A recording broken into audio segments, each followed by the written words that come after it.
Assalamualaikum warahmatullahi wabarakatuh. Perkenalkan, nama saya Rahman Faizi, mahasiswa program Studi Sistem Informasi yang akan melaksanakan presentasi video terkait tugas akhir saya yang berjudul Perancangan Enterprise Arsitektur menggunakan TOGAF Architecture Development Framework, studi kasusnya di Rumah Sakit Islam Ar-Rasyid, Palembang.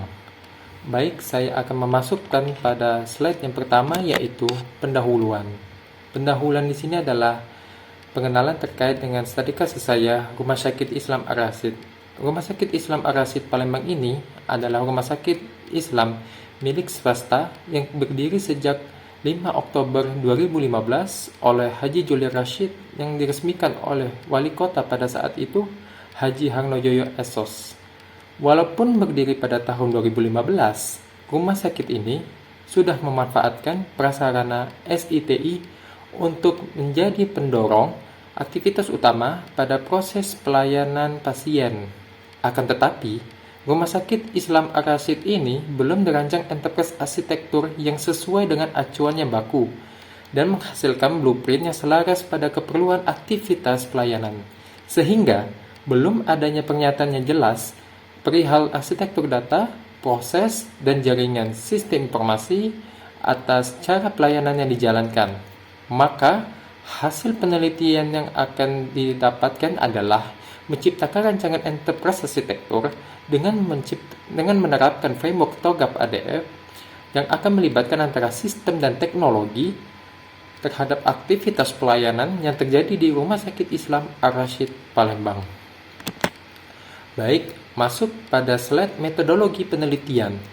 Metode penelitian yang saya pakai adalah metode penelitian kualitatif, yang menurut Sugiono pada bukunya tahun 2019, ia menyebutkan bahwa metode penelitian kualitatif kerap diucap sebagai metode penelitian naturalistik, disebabkan penelitiannya dilaksanakan atas keadaan yang alamiah natural setting.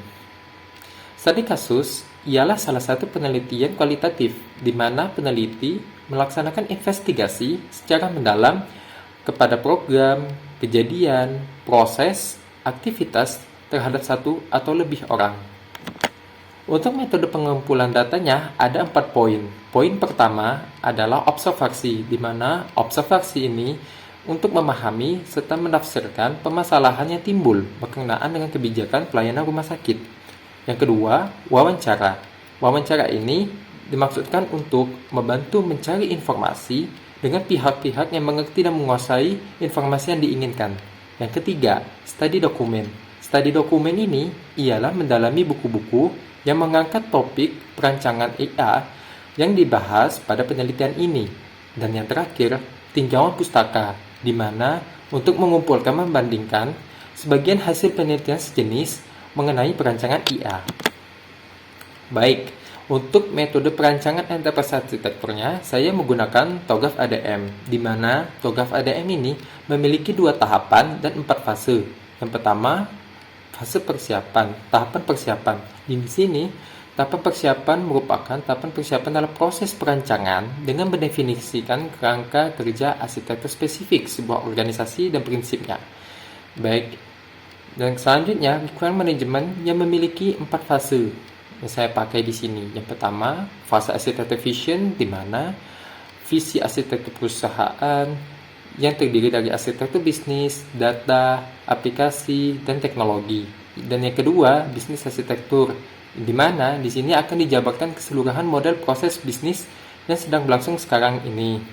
Dan yang ketiga, information system arsitektur, di mana di sini akan dijelaskan menggambarkan pengembangan arsitektur sistem informasi yang telah terbagi 2, yaitu arsitektur data dan aplikasi. Dan yang terakhir, arsitektur teknologi, di mana di sini akan menggambarkan pengembangan arsitektur teknologi sesuai dengan output fase C serta mendeskripsikan struktur dan interaksi platform, service, dan komponen fisik teknologi.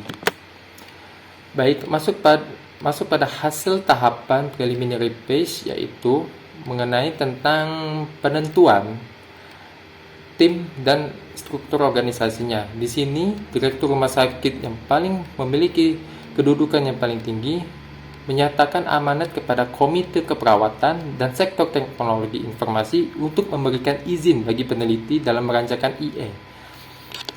Dan yang kedua, penentuan framework, yaitu yang saya pakai adalah framework TOGAF ADM, di mana di sini ada 2 tahapan dan 4 fase yang saya sebutkan tadi. Masuk pada requirement management, di sini adalah hasil dari fase-fase keempat ini, bagaimana ia bisa diperoleh, dianalisis, dan diidentifikasi, di mana arsitektur vision dilakukan analisis gap pada bagian struktur organisasinya. Yang kedua, bisnis arsitekturnya dilakukan analisis gap pada aktivitas bisnisnya. Informasi sistem arsitektur, terdapat 2 arsitektur bagian ini, yaitu aplikasi dan data. Dan untuk aplikasi, dan lakukan analisis gap dan matriks fungsi bisnis dan aplikasi. Sedangkan yang data, dilakukan matriks fungsi bisnis dan entitas. Dan yang terakhir, arsitektur teknologi arsitektur. Di sini dilakukan analisis gap pada teknologi yang ada saat ini. Masuk pada hasil arsitektur vision yang pertama, yaitu struktur organisasi, di mana struktur organisasi yang sebelumnya belum dinyatakan atau ditetapkan manajer IT, sehingga hasil yang saya dapatkan adalah target usulan dari struktur organisasi adalah penambahan jabatan manajer IT. Dan yang kedua adalah bisnis arsitektur, di mana saya melakukan analisis sebelumnya tentang aktivitas bisnis yang terjadi di rumah sakit. Dan hasilnya adalah analisis gap aktivitas bisnis. Terdapat 12 jumlah aktivitas bisnis saat ini, yang masing-masingnya 10 dipertahankan dan 2 yang diganti. 2 yang diganti ini adalah di bagian aktivitas sekarang ini, dokter membuat resep secara tertulis, yang kemudian rencana aktivitas yang akan datang adalah dokter menginput resep secara sistem. Dan ini yang harus diganti. Dan yang kedua, aktivitas saat ini yang terjadi di sana adalah petugas apotek melihat resep obat yang diantarkan pasien rumah sakit, yang rencananya adalah petugas apotek hanya melihat resep obat rumah sakit melalui sistem. Dan dari 12 jumlah aktivitas ini, 10 yang dipertahankan dan 2 yang diganti. Baik, masuk pada information system arsitektur, di mana dilakukan analisis gap aplikasi berupa ada 13 aplikasi. Yang pertama adalah 1 yang ditambah berupa aplikasi resep, dan yang 12-nya adalah seluruh aplikasi sudah berjalan dan dipertahankan. Kemudian yaitu matriks fungsi bisnis dan entitas. Ini termasuk dalam arsitektur data, di mana perlakuan entitas dari seluruh data terhadap fungsi aplikasinya, fungsi bisnisnya. Seperti contoh pada entitas pasien, dalam fungsi bisnis pendaftaran pasien, ia dapat melakukan create, read, dan update. Serta untuk fungsi bisnis lainnya hanya sebatas read atau dibaca saja. Begitupun yang lainnya, entitas dokter hanya sebatas read saja di seluruh fungsi bisnisnya. Sehingga pada hasil akhirnya nanti akan penambahan entitas resep, terbukti dari penambahan aplikasi resep sebelumnya, yaitu pada entitas resep ini ada perubahan di fungsi bisnis resep yang bisa melakukan create dan update data entitas, dan selebihnya untuk pembelian dan pembayaran obat hanya sebatas read. Baik, untuk teknologi arsitekturnya, yaitu seluruh hasil analisa gap yang seluruhnya dipertahankan dan sudah dijalankan sekarang.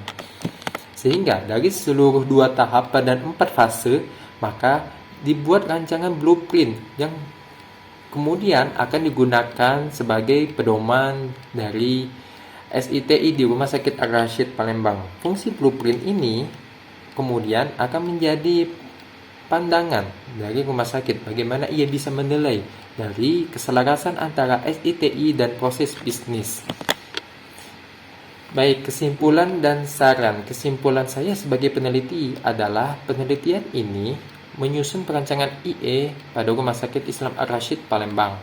Dan yang kedua, hasilnya adalah terdapat 20 jabatan, bisnisnya ada 12 aktivitas bisnis, aplikasinya ada 13, arsitektur datanya ada 19 entitas, dan 10 teknologi.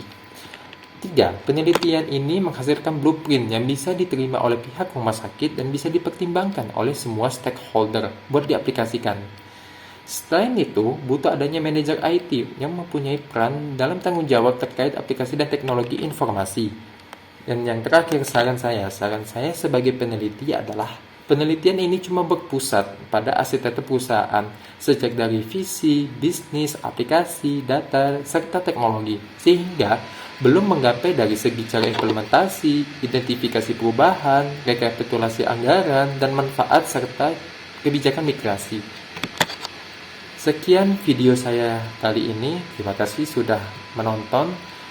Wassalamualaikum warahmatullahi wabarakatuh.